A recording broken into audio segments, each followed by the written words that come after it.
In this video, you'll learn how to connect Nodepay to your Phantom wallet. Following these steps will enable you to manage your transactions seamlessly through the Nodepay interface. Begin by navigating to the Nodepay website.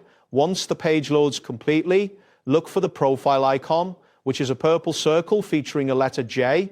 This icon is located in the top right corner of the screen. After locating the profile icon, click on it to reveal a drop-down menu. From this menu, find and click on the option labeled Wallets. This action will take you to the Wallet section where you can manage your connected wallets. Inside the Wallet section, you will see a button labeled Connect Wallet. Click on this button to initiate the process of connecting your Phantom wallet. Following this, a list of compatible wallets will be displayed. From the list of wallets, select Phantom. Upon selection, your Phantom extension will pop up automatically.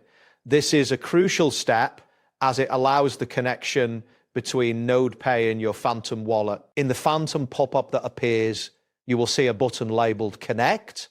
Click on this button to authorize the connection. Once you click Connect, the Phantom wallet will establish a secure link with Nodepay. After successfully connecting, you should receive a confirmation message indicating that your Phantom wallet is now linked to Nodepay. This confirmation is essential to ensure that your wallet is ready for transactions through the Nodepay. That wraps up today's guide. Thanks for watching and catch you in the next tutorial.